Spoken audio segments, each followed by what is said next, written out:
long before the name Nigeria ever existed, before colonial borders carved the continent into nations.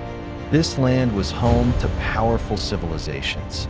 Some mastered iron, others built vast empires, and some created art so advanced it would shock the world centuries later.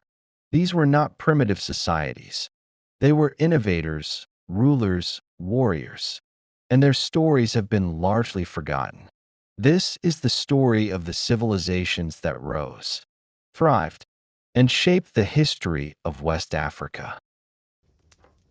Long before powerful kingdoms rose across this land, there were pioneers, civilizations that shaped the foundations of technology, art, and culture in West Africa.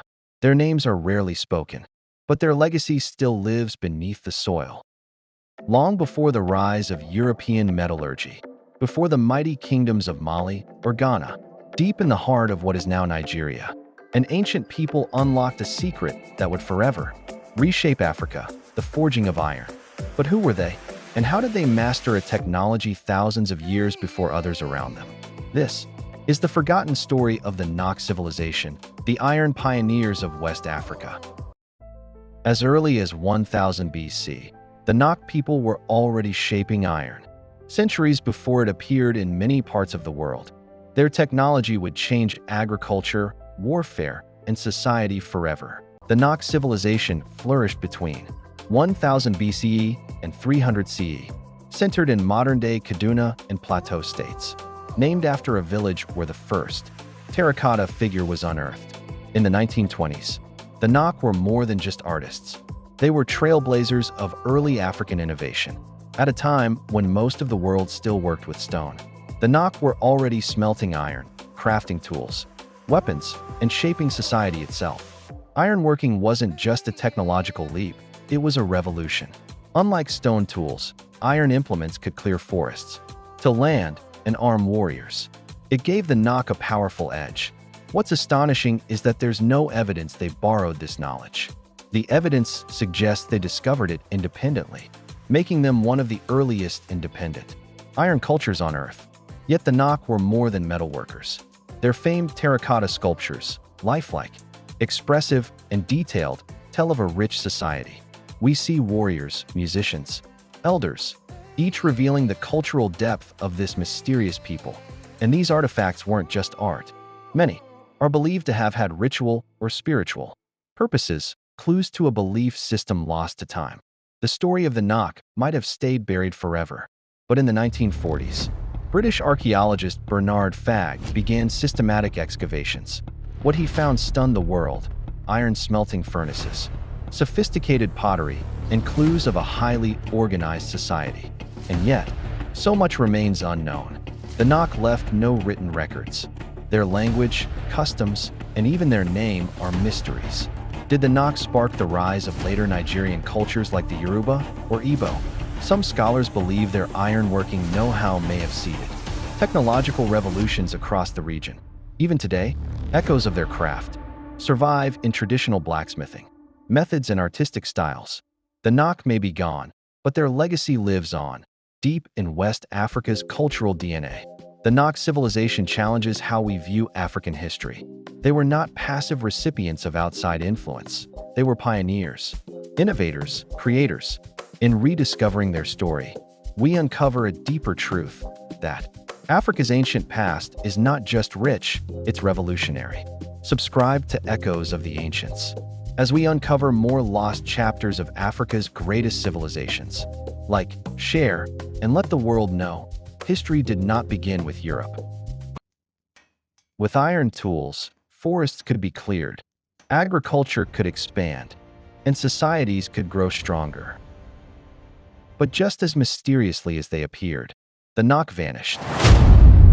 In a quiet town in eastern Nigeria, a discovery shocked historians. Buried beneath the earth were some of the most advanced bronze works ever seen in the ancient world. This is the story of Igbo-Ukwu, Nigeria's ancient kingdom that mastered bronze casting centuries before Europe did. Hidden in the forests of southeastern Nigeria, the small village of Igbo-Ukwu was once the heart of a mysterious civilization. In 1938, a young man digging a well uncovered something extraordinary, a treasure trove of intricately cast bronze objects, buried for over 1,000 years. What made these bronzes so shocking was not just their beauty, it was the technique. The people of Igbo-Ukwu were not just craftsmen, they were masters of metallurgy.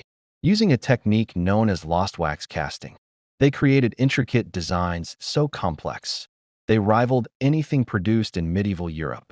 But here is the mystery. There is no clear evidence of a centralized kingdom, no kings, no empire. So who created these masterpieces? The lost wax casting used was so sophisticated, even European metalworkers hadn't achieved such precision by that time. Igbo-Ukwu's metalwork dates back to the 9th century AD, over 500 years before similar techniques appeared in Europe. Who were these master craftsmen? There are no signs of palaces or massive cities, no written records, just the artifacts, each one telling a story of religious ritual, royalty, and trade. Archaeologists believe these items belong to a priest king, surrounded by spiritual and ceremonial power. Some items even hint at trade routes, stretching as far as Egypt or India. Despite its importance, Igbo-Ukwu is barely taught in African schools, and completely missing from global history books. Colonial historians dismissed it, unable to accept that such mastery could come from pre-colonial Black Africa. Today, the artifacts are locked in museums, but the story of Igbo-Ukwu is rising again, a shining symbol of Nigeria's ingenuity and Africa's lost legacy of innovation. Long before the rise of famous kingdoms, innovation was already thriving in this land, and the story was only just beginning. It's time the world knew. If you believe African history deserves the spotlight, don't forget to like, share, and subscribe. Echoes of the Ancients is just beginning to tell the stories they tried to erase. As innovation spread, societies began to organize in new and unexpected ways. While many civilizations were ruled by kings, the Igbo developed something different, a decentralized system where power was shared. When the world speaks of democracy, it points to Athens. Scholars celebrate the marble columns of Greece, the debates of Rome, the revolutions of Europe. But long before these civilizations claimed the birth of liberty, another people, thousands of miles away in the green heart of West Africa, had already built a living system of freedom, equality, and accountability. The Igbo of Nigeria. Here, in their city-states, no kings ruled, no emperors commanded, and no throne stood above the people. Power belonged to the assembly, the community. The voices of men, women, and elders gathered in the village square. This was not just government, it was democracy before democracy. To understand this extraordinary story, we must journey back in time. The Igbo, one of Africa's largest ethnic groups, settled in the forests and fertile valleys of southeastern Nigeria. Their history stretches into deep antiquity, linked with the Nok civilization, the iron smelters of Awka, and the mysterious bronzes of Igbo-Ukwu. But unlike many of their neighbors, the Igbo developed not a single kingdom, nor a central empire, but a mosaic of city-states, independent villages, proud and self-governing. Each community, whether small hamlets of a few hundred or bustling towns of thousands, lived by the same principle, that no one man should hold absolute power. Family became lineage, lineage became clan, clan became village, and village became state. The Igbo wove a civilization from countless threads, tightly knit, yet never centralized. It was a society that puzzled outsiders. To European visitors, it seemed chaotic, even headless. But to the Igbo themselves, it was order born of balance. This model of governance was what anthropologists later called as cephalus, a society without a head. But to the Igbo, it was not absence, but presence. The presence of the people, gathered in equality. At the heart of every city-state stood the village square, the Ama. Here, elders, titled men, age grades, and ordinary citizens gathered to deliberate. This is the Orhanaiza literally, the people and the king, though in truth the king was the people themselves. The council of elders guided by wisdom. The age grades youth organized by generations ensured discipline, labor, and security. The titled societies men who earn status through achievement, not birth, added prestige and order. But most extraordinary of all was the inclusion of women. The Umuada, the Council of Daughters, and the Indi-Iyam, associations of women traders and leaders, held authority to intervene in community affairs. In an age when women were often silenced in global politics, Igbo women commanded respect and power. No decision was made without debate. No verdict was final until consensus was reached. Unlike Western democracy, which glorifies majority rule, Igbo democracy insisted on harmony. The goal was not victory of one side, but unity of all. So what did this democracy look like in daily life? Imagine the village square on market day. Beneath the shade of an iroko tree, villagers gather. A dispute arises. Two men quarrel over farmland. Their families speak. The elders listen. The age grades weigh in. The women's council asks for peace. Voices rise. Arguments clash. But in the end, consensus is sought. Or picture a woman wronged by her husband. She appeals not to a king, but to the Umuada. These women, bound by sisterhood across families, can summon even the most powerful men to account. They speak, they rebuke, they restore harmony. Justice in Igbo society was public, transparent. Everyone knew the process. Everyone could see that fairness, though sometimes slow, was always the goal. This was democracy, not written in parchment scrolls, but lived in the rhythm of daily life. But Igbo democracy was not only political, it was sacred. At its core stood Ala, the earth goddess. She was the moral compass, the guardian of law, fertility, and community. To commit a crime was not only to offend one's neighbor, but to defile the earth itself. Elders carried the offer staff, sacred wood, symbolizing truth and justice. To swear upon the offer was to stake one's life upon the truth. To hold it falsely was to invite divine punishment. Priests and diviners interpreted the will of the gods. Yet even they did not rule. Their guidance was weighed, debated, and integrated into the community's decision. Religion gave weight to the law, but the people remained the guardians of justice. The engine of this democracy was the market. Igbo markets were not mere places of exchange, but centers of governance and social life. Here, women dominated trade. They set prices, enforced honesty, and punished cheats. The market association acted like both guild and parliament, ensuring fairness for all. Trade links Igbo city-states together and beyond. Cowries flowed from the coast, salt from the north, iron tools from Aka, cloth from Igbo weavers, and pottery from countless villages. Through these networks, ideas, customs, and news traveled, binding the Igbo world in shared culture. The market was more than economy. It was democracy in motion. Every transaction, a vote of trust. Every bargain, a lesson in fairness. How unique was this? Let us compare. To the west, the Oyo Empire exalted the elephant, a king so powerful he was nearly divine. In Benin, the Oba reigned with grandeur, his palace a fortress of sacred power. In the north, the house estates were ruled by emirs, blending Islam and monarchy. Meanwhile, in Europe, Athens praised itself as the cradle of democracy, but its democracy excluded women, foreigners, and slaves. Rome celebrated its Senate, yet bowed to emperors. The Igbo stood apart. No kings, no emperors, no slaves in chains. A society where authority was distributed, where women had institutional power, where the goal was not majority victory, but communal harmony. A democracy not of theory, but of practice. But this ancient system faced its greatest test with the coming of empire. When the British arrived in the late 19th century, they sought to rule Nigeria through indirect rule, governing through existing kings. In the north, emirs served this role. In the west, the elephant of Oyo and the Oba of Benin were co-opted. But in Igbo land, there were no kings, so the British created them. They appointed warrant chiefs, men given power by colonial decree, not community consent.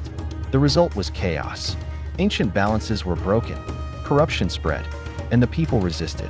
In 1929, Igbo women rose in defiance. The Abo Women's War, tens of thousands, marching against taxation and warrant chiefs, became one of Africa's greatest acts of anti-colonial resistance. The voice of democracy rose once more, this time against empire itself. Though colonialism scarred Igbo land, the spirit of democracy endured. Today, traces of the old system live on in Nigeria's town unions, community assemblies, and national politics.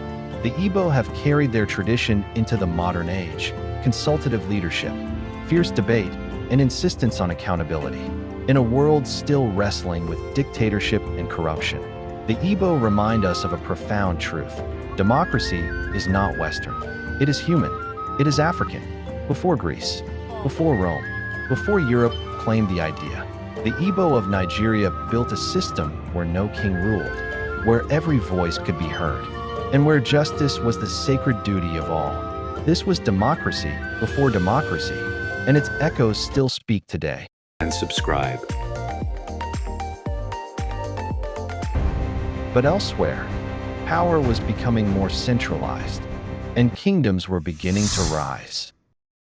In the West, a powerful empire emerged, built on military strength and political organization. Before Napoleon's armies thundered across Europe, before the Ottomans shook the gates of Vienna, there was another warrior state. Not in Europe, not in Asia, but in the vast grasslands of West Africa. A state forged by the Yoruba people, masters of cavalry, politics, and power. A kingdom called Oyo. This is the story of how Oyo rose from myth and legend to dominate half a continent. How it built a warrior state so feared that even European traders bent to its will. And how, like all empires, it finally collapsed under the weight of ambition, betrayal, and change. This is the story of the Oyo Empire. The Yoruba people trace their origins to a place of myth and mystery, Ile-Ife. It was here, legend tells us, that Oduduwa descended from the heavens, carrying a chain, a rooster, and a handful of earth. From these sacred gifts, land was formed and civilization began. Ile-Ife became the spiritual heart of the Yoruba world, the city of gods, kings, and bronze masters. But empires are not built on faith alone. To the north of Ife stretched endless savanna, perfect for horses, for armies, and for conquest. And it was here, in the 14th century, that Oronmion, a prince of Ife, founded a new kingdom, Oyo. Oyo's position was no accident. It sat at the crossroads of trade, linking the forest kingdoms of the south, the Saharan caravan routes of the north, and the Atlantic coast beyond. From the start, Oyo was destined not just to survive, but to conquer. What made Oyo different was the horse. In the thick forests of West Africa, cavalry, an army on horseback, was useless. But Oyo, sitting on open savanna, had the perfect terrain. From the Hausa lands and the Niger Bend came horses, tall, swift, and deadly. And with them, the Yoruba forged one of Africa's first true cavalry states. The Alafin, the king of Oyo, commanded these armies. But he was no tyrant. He ruled through generals, war chiefs, and the crown prince. Known as the RMO, battles were not just about swords and arrows. They were also spiritual. The god Shango, patron of lightning, was invoked before each campaign. By the 16th century, Oyo was unstoppable. It defeated the Nubi to the east, humbled Dahomey to the west, and raided deep into the forest kingdoms to the south. Its armies were fast, ruthless, and disciplined. Oyo had become West Africa's Sparta, a warrior state built on the back of cavalry. But brute force alone does not sustain an empire. Oyo's genius lay in its politics. The Alafin was a divine monarch, the chosen of the gods. But he was not all-powerful. The Oyo Messi, a council of 7 noble chiefs, could challenge him. If a king grew corrupt or tyrannical, they had the power to present him with an empty calabash or parrot egg, a silent command to commit suicide. Balancing them was the Ogboni, a secretive society of elders and priests, guardians of Yoruba religion and morality. In Oyo, power was never absolute. It was checked, balanced, and negotiated centuries before European states would develop similar systems. But Oyo was more than politics. It was culture. It was drumming that echoed across the savannah. It was masquerades where spirits were believed to walk among the living. It was the worship of gods like Shango and Ogun, and the crafting of art so refined that even today, Yoruba bronzes and carvings astonish the world. This was not just a warrior state. It was a civilization. By the 17th century, Oyo stood at its zenith. Its borders stretched from the Niger River in the east to the Atlantic Ocean in the south, and deep into Dahomey in the west. Tribute poured into its capital: slaves, ivory, cola nuts, horses, and textiles. Caravans carried salt and gold from the Sahara. European ships brought muskets, gunpowder, and goods from across the seas. The Alafin was no longer just a king. He was an emperor, commanding one of the wealthiest, most feared states in Africa. European traders, Portuguese, Dutch, British, treated Oyo with respect, for they knew its armies could crush rivals and its markets, control the flow of slaves and goods to the coast. At its height, Oyo was not just a kingdom, it was a superpower. But all empires carry within them the seeds of their downfall. For Oyo, those seeds were ambition and betrayal. The empire had grown too large, too unwieldy. Princes quarreled for power, generals schemed for the throne, provinces resented their tribute. The Dahomey resisted fiercely, sometimes paying tribute, sometimes revolting. And as the Atlantic slave trade expanded, Oyo became entangled in a system that corrupted its politics and drained its people. Then came Ilorin. Once a loyal province, it rose under the rebel general Afonja, allying with Fulani jihads sweeping in from the north. Ilorin turned against Oyo. Cavalry fought cavalry, brothers fought brothers, and for the first time in centuries, Oyo was on the defensive. By the early 19th century, the unthinkable had happened. The empire that had terrified its rivals for 400 years collapsed. The Alafin's palace was abandoned. The cavalry disbanded. The warrior state was no more. And yet, Oyo never truly died. Its political traditions, councils, checks on kingship, religious societies survived among the Yoruba people. Its culture, drumming, festivals, gods still thrives in Nigeria, and even across the Atlantic, carried by enslaved Yoruba to Brazil, Cuba, and the Americas. Today, the spirit of Oyo lives on in Yoruba pride, Yoruba art, and Yoruba identity. The empire may have fallen, but its echoes still shape the world. The Oyo Empire rose from legend, built a warrior state that rivaled the greatest powers of its time, and left behind a legacy that endures centuries after its fall. But what do you think? Could Oyo have survived if it had adapted to the new world of gunpowder and empires? Let us know in the comments below.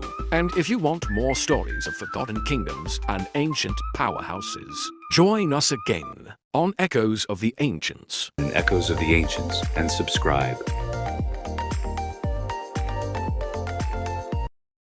The Oyo cavalry became one of the most feared military forces in the region, projecting power across vast distances. But even greater power was rising deep within the forests. In the dense forests of southern Nigeria rose one of the most powerful kingdoms in African history, a kingdom of kings, warriors, and unmatched artistry. The story begins in the 11th century.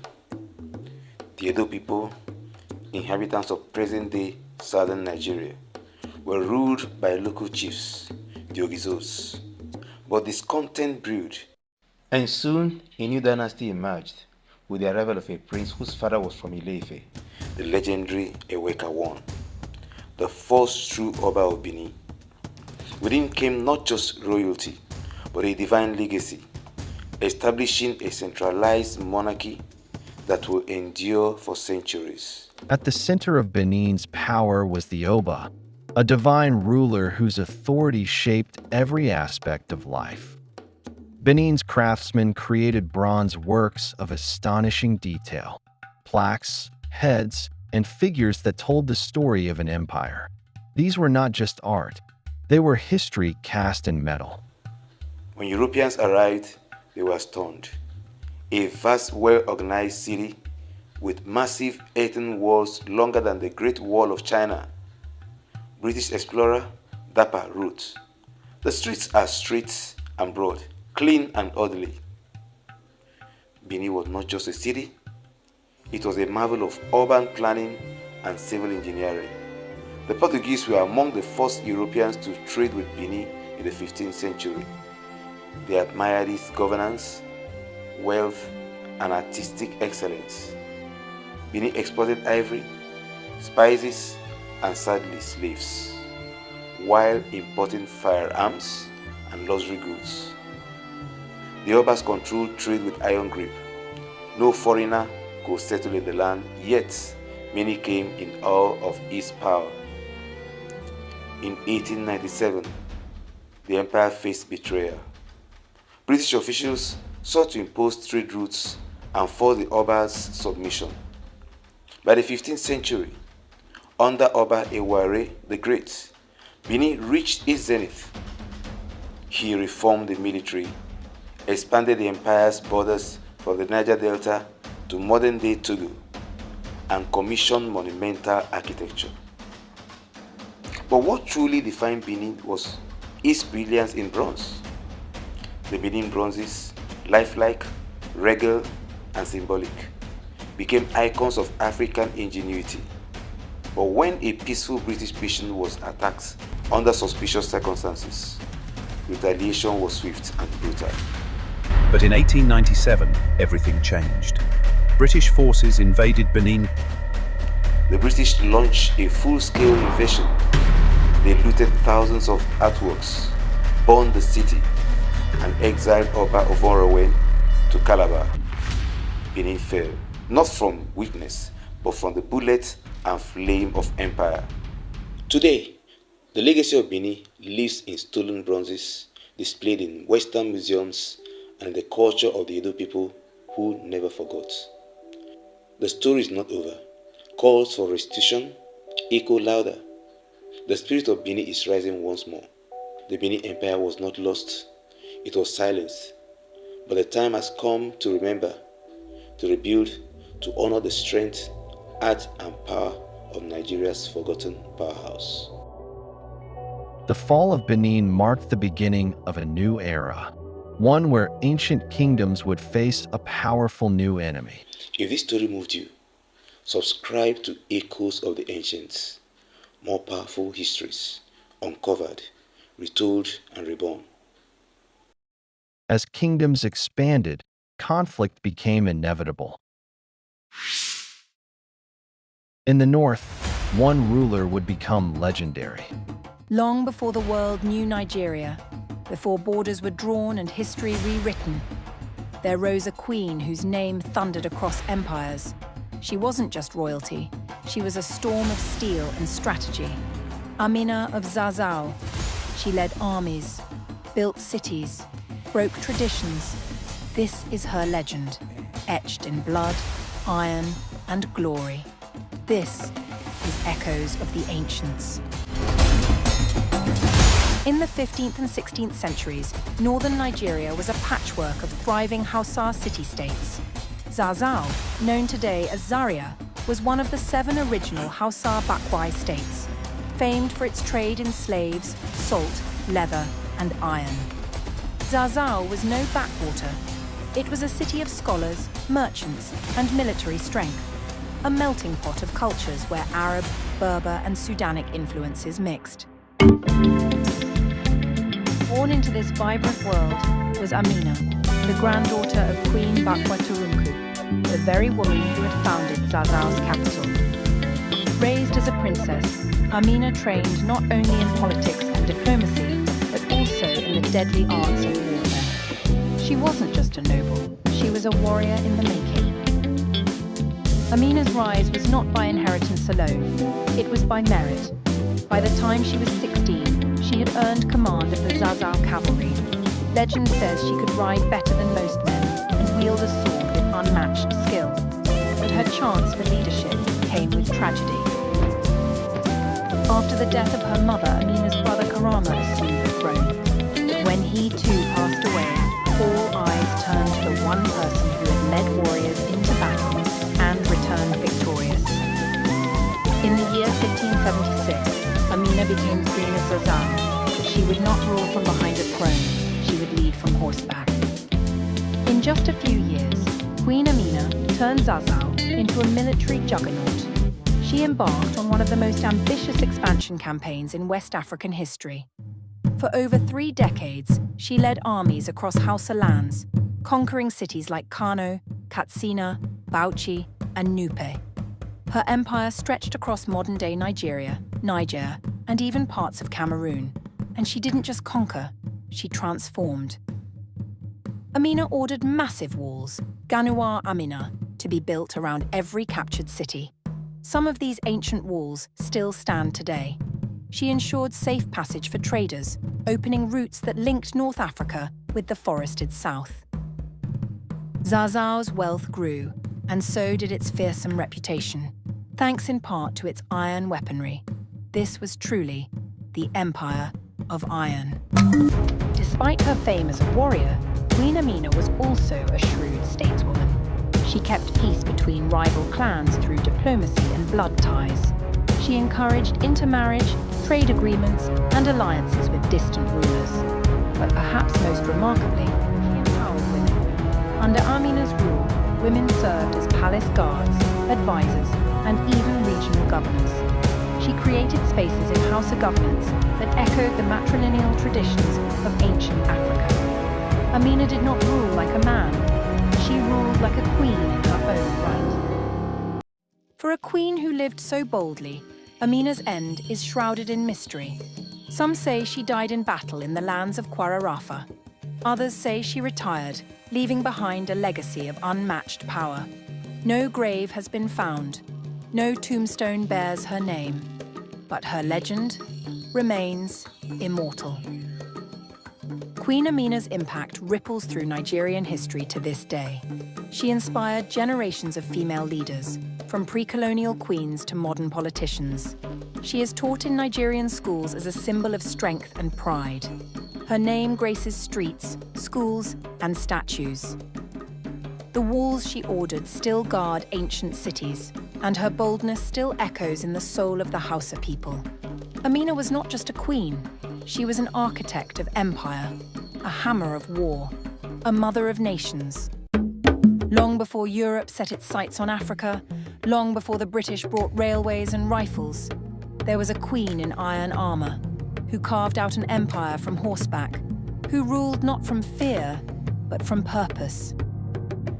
Let her memory remind us that African history is filled not just with kings and empires, but warrior queens who rose from dust and shaped the earth. This was Echoes of the Ancients, and this was the story of Queen Amina of Zazzau. Her campaigns expanded her kingdom, and her legacy would endure for generations. But beyond the savannah, another empire thrived in the desert. For centuries, this empire controlled trade routes across the Sahara. Its power was built not just on military strength, but on commerce, diplomacy, and strategic alliances. In the unforgiving heart of the Sahara, where scorching winds sweep across endless sand, an empire rose, not by chance, but by grit, faith, and fire. This is the story of Kanem-Bornu, Nigeria's desert-defying empire. Around the 9th century CE, the Zagawa people, semi-nomadic herders, settled near Lake Chad, an oasis in the harsh Sahel. Here, they founded the kingdom of Kanem. Over generations, a powerful royal line emerged, the Saifawa dynasty. With them came the transformation from wandering tribe to structured empire. Kanem thrived by mastering desert survival, trade, and diplomacy.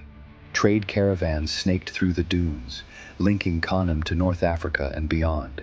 Camels carried ivory, salt, kola nuts, and in return, books, horses, and Islamic knowledge flowed in.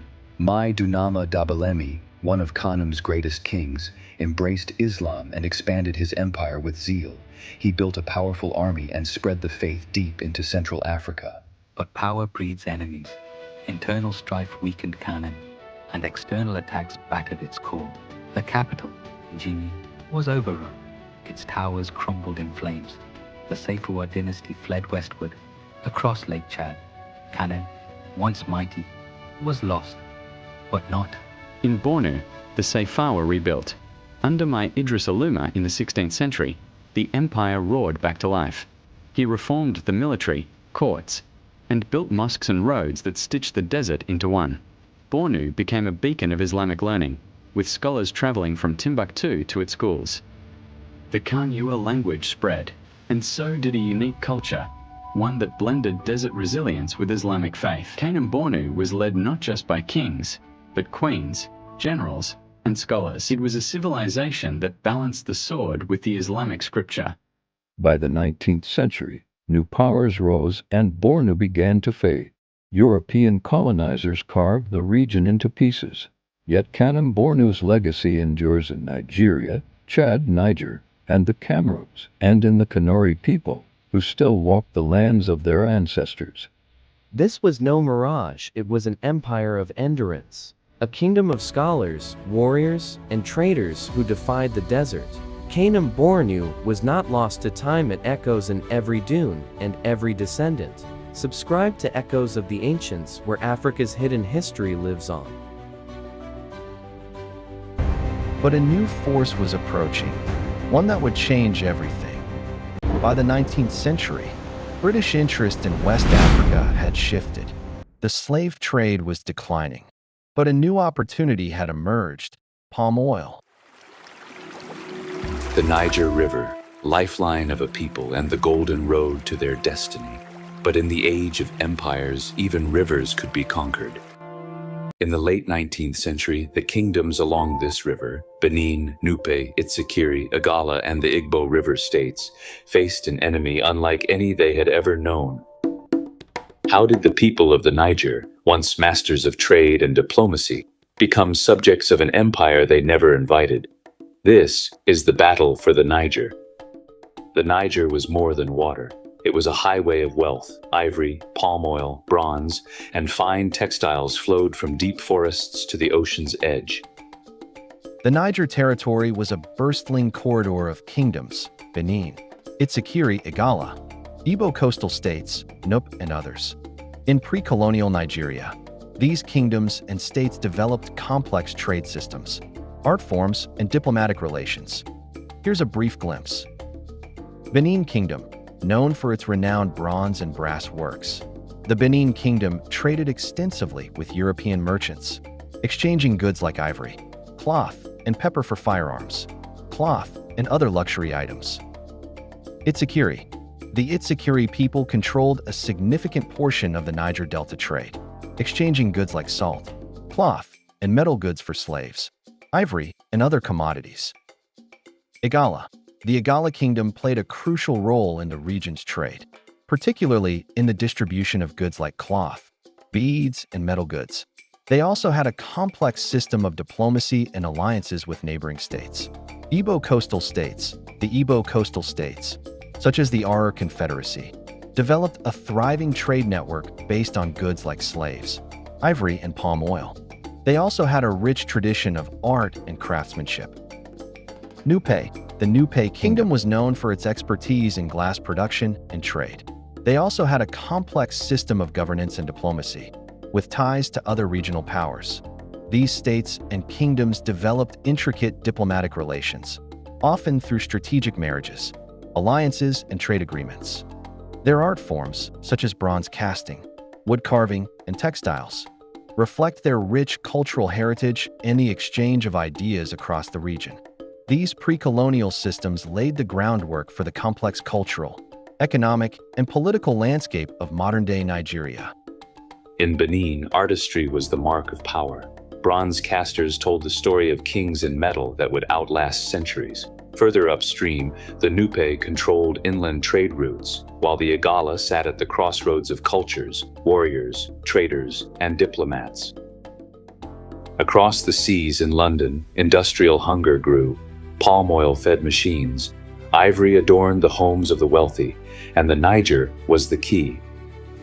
The scramble for Africa was a period of intense competition among European powers to colonize and exploit the continent's resources. The British, French, Germans, Belgians, Italians, and Portuguese were among the main players. The scramble led to the partitioning of Africa and establishing colonies by the colonizing powers without regard for local cultures, traditions, or territorial claims. In Nigeria, the Royal Niger Company, RNC, played a significant role in the British colonization effort. Royal Niger Company. The RNC was a British chartered company that operated in West Africa, particularly in the Niger Delta region. They were granted a royal charter in 1886, giving them authority to administer and exploit the region's resources. The company's primary goal was to establish a monopoly over the region's trade, particularly in goods like palm oil, ivory, and slaves. British diplomatic tricks. The British used various diplomatic tricks to expand their control over Nigeria, including 1. Treaties. The British would often negotiate treaties with local leaders, which would grant them exclusive trading rights or control over specific territories. These treaties were often obtained through coercion, deception, or manipulation. 2. Protection treaties. British would offer protection to local leaders, promising to defend them against rival states or external threats. In return, the local leaders would cede control over their territories or resources to the British. 3. Sphere of influence. The British would declare certain regions as their sphere of influence, claiming exclusive rights to trade, administer, or colonize the area. This would often lead to conflicts with other European powers. The RNC played a significant role in this process, paving the way for British colonial rule in Nigeria. Royal Niger Company, led by George Goldie, signed treaties with local rulers, sometimes by persuasion, other times by forgery and threat. Trade terms shifted. Where once African kingdoms dealt freely, now the British dictated prices and routes. Resistance grew. In 1895, King Koko of Nembe struck first, leading his warriors against the British post at Akassa. In the sweltering Niger Delta, the brass people who inhabit the Nembe Kingdom had long been masters of their domain, their canoes slicing through the waters like knives. But the British Royal Niger Company, with its insatiable hunger for control, had been encroaching on their territory. Tensions simmered, and on February 28, 1895, the brass people rose up, attacking the company's headquarters at Akassa. The British responded with fury, razing the brass capital to the ground. The brass people's cries for freedom were silenced, but their bravery would be etched in history forever. 2 years later, Benin became the target. British envoys, sent under false pretenses, were killed, and London demanded revenge. The city of Benin, once a beacon of art and culture, was about to know the wrath of the British.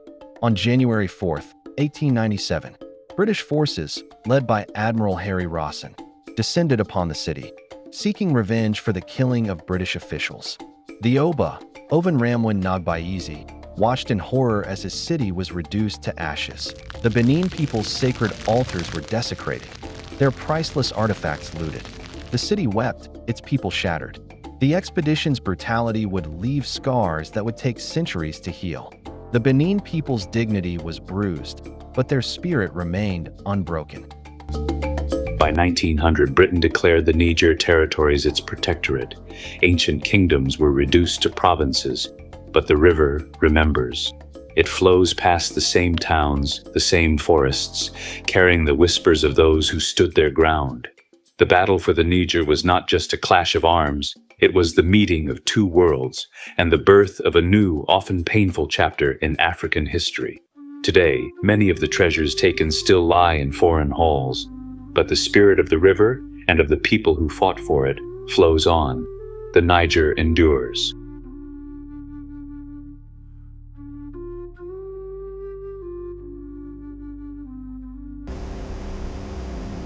From the iron pioneers of Nok to the master craftsmen of Igbo Ukwu, from the warriors of Oyo to the kings of Benin, these civilizations shaped the foundation of what would one day become Nigeria. Their stories were not lost, only forgotten, and now they are remembered.